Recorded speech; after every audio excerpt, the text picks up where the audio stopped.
Ano laman ng puso mo ngayon? What's in your heart today? And I want you to aware of that. I want you to carefully take note of that. Because as we have heard from the gospel today, what comes from within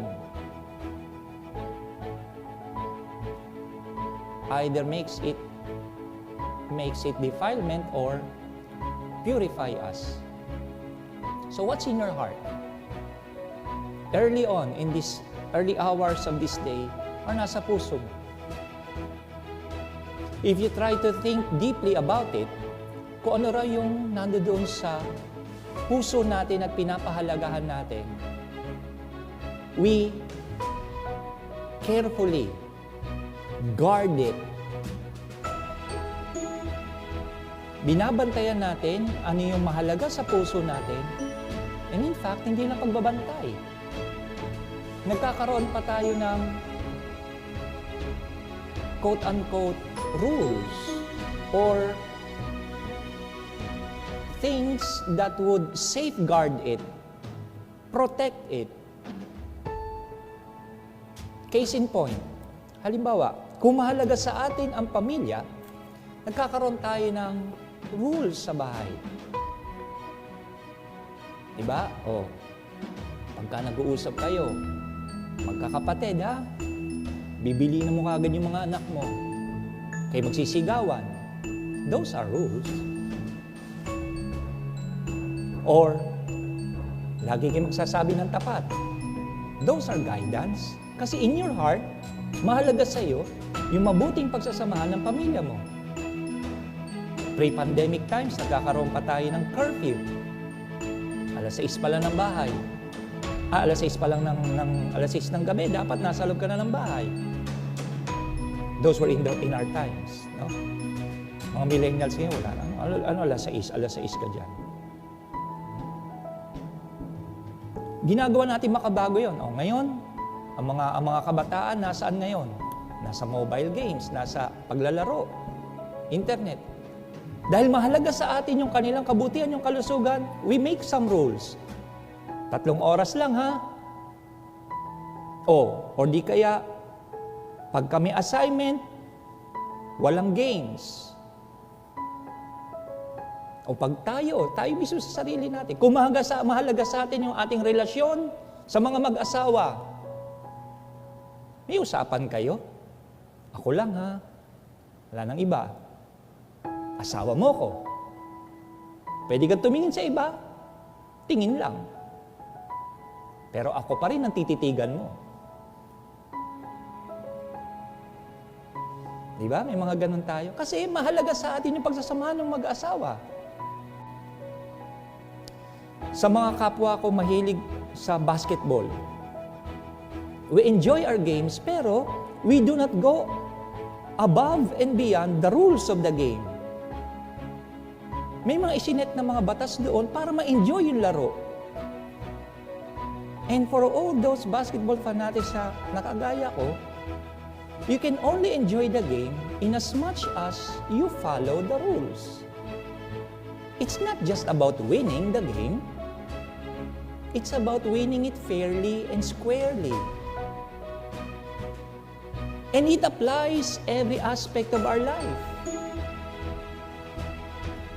So much so that kung titingnan natin na maigi, lalo tigit, yung ating buhay pananampalataya, the way of life of the Israelites began when the Lord gave them the commandments.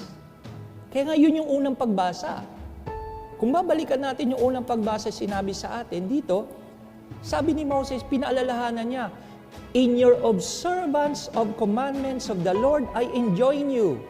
You shall not add nor subtract from it. Observe them carefully. Dito kayo mamuhay. 10 utos. Huwag nyo nang dagdagan, huwag nyo bawasan.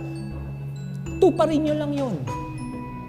Observe them carefully, and thus you will gain wisdom. 10 lang yun, ha? Doon sa 10 utos na nagsimula ang lahat. When God gave them those commandments, the Israelites, if they follow it faithfully, they have an order. So ang hatid ng mga utos, ng commandments, ng laws, is to give order, kaayusan. Kaya ngayon yung what constitutes a body is that what governs them. So ikaw din, yung kabuuan ng pagkatao mo, makikita yan. Ano yung ba yung nagpapatakbo dyan sa sarili mo? Makikita mo, pagka maayos ang buhay mo, yun ay dahil meron kang certain constitution.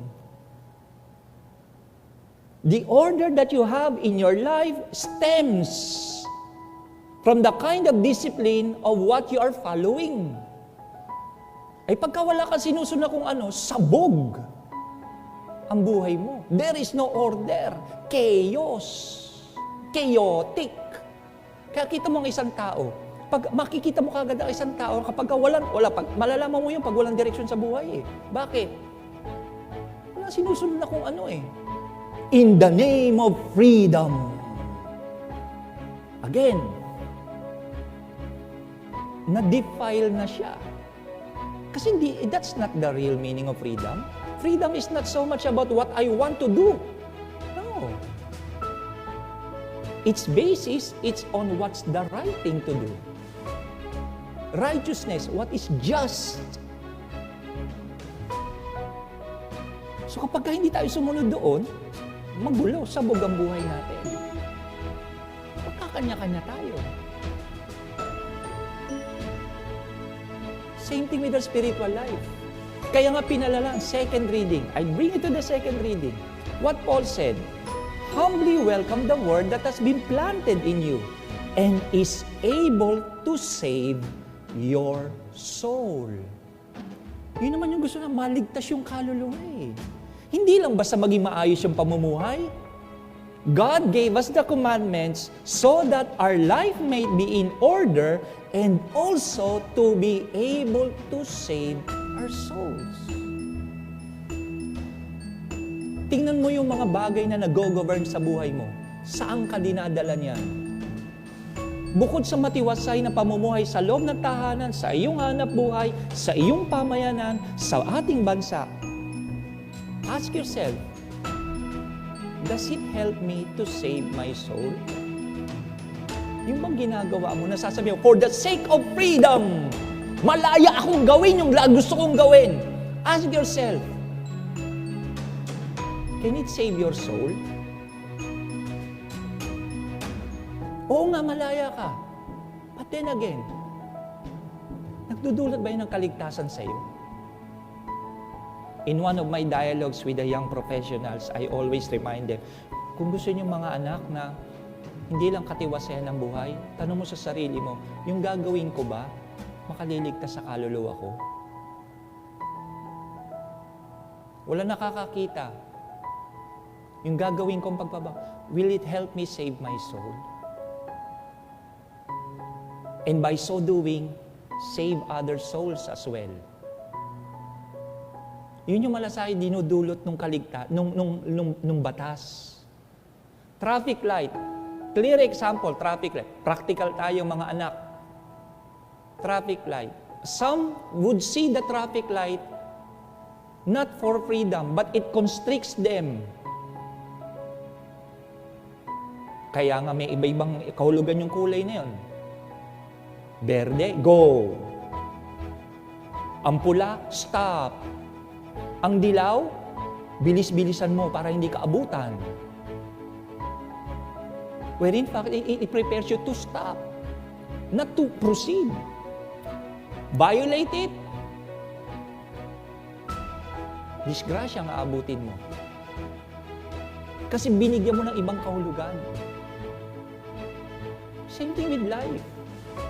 There are many aspects in our life that points to us danger.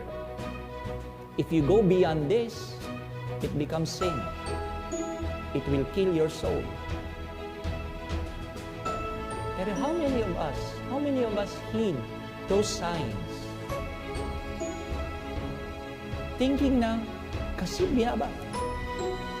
pag-aano lang to eh, paglilimit ng freedom ko. Bakit sa liturgy? Tingnan niyo yung sa liturya, there are certain rules in order to protect what is important. Bakit hindi? Virtual mass. Bakit sa virtual mass, inaano pa rin tayo na, focus kayo ha? Why? Why do we need to safeguard the focus? Bakit ka hindi hinahayaan na, virtual, wala na iba nakakakita, ikaw lang. Di pwede ako kahit ano lang suot ko. Why is there that discipline of remaining focused? Bakit hindi ko pwede sabayan yung virtual mass ng pagkakape? Umaga pa naman ah. Why? Going back to the first statement, it's in your heart.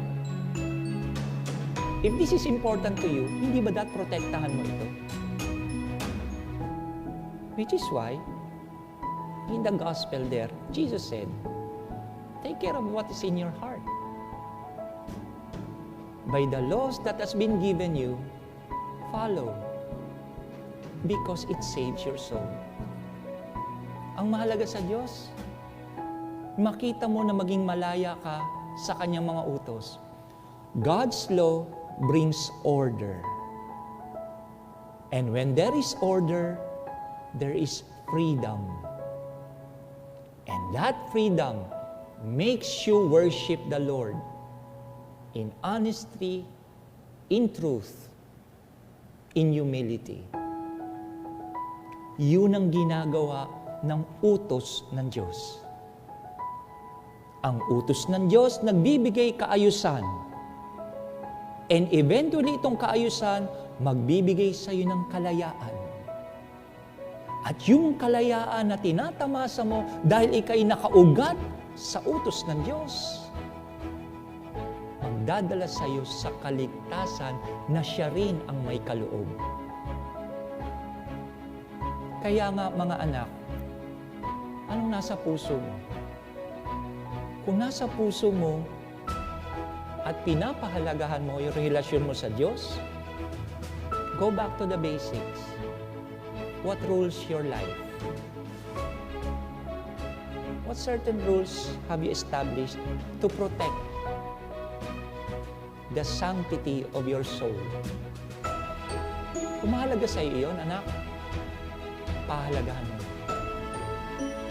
At huwag kang mag-alala. Diyos ang unang nagpahalaga sa iyo. Kaya ka nga niyang binigyan nitong mga utos na ito.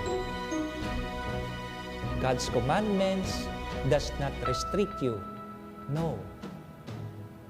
As I have said, God's commandment brings order. Order brings freedom. Freedom leads us to salvation. For we worship the Lord in spirit and in truth.